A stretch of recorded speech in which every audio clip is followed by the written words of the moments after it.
আসসালামু আলাইকুম। কেমন আছেন সবাই? আজকে আমি নতুন একটা ভিডিও নিয়ে চলে এসেছি।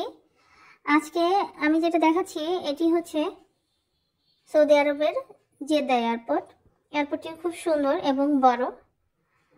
আমরা ঢাকা থেকে জেদ্দা সরাসরি আসতে পারিনি, আমাদের ট্রানজিট ছিল মুম্বাইয়ে। এর আগে আমি আপনাদের সেই মুম্বাইয়ের ভিডিওগুলো কিছু শেয়ার করেছি। আমার ছেলের এক্সাম ছিল, সেজন্য আমি আগে টিকিট করতে পারিনি। ওর এক্সাম শেষ হওয়ার পরে টিকিট করা হয়েছিল, সেজন্য ডাইরেক্ট প্লেন আমরা পাইনি। আমরা প্রথমে বিস্তার এয়ারলাইন্সে মুম্বাই আসি এবং মুম্বাই থেকে এয়ার ইন্ডিয়াতে আমরা জেদ্দায় আসি। জেদ্দায় আসার পর কিছু ফর্মালিটি পূরণ করার পর আমরা ওয়েট করছি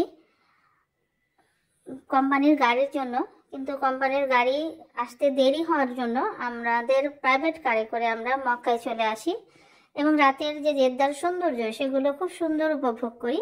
আমি পরবর্তী ভিডিওতে সেই জেদ্দার রাতের ভিডিওগুলো আমি শেয়ার করব। তো এই ছিল আজকে আমার ভিডিও। সবাই আমাদের জন্য দোয়া করবেন, সবাই ভালো থাকবেন, সুস্থ থাকবেন এবং আমার চ্যানেলের সাথেই থাকবেন। আল্লাহ হাফেজ।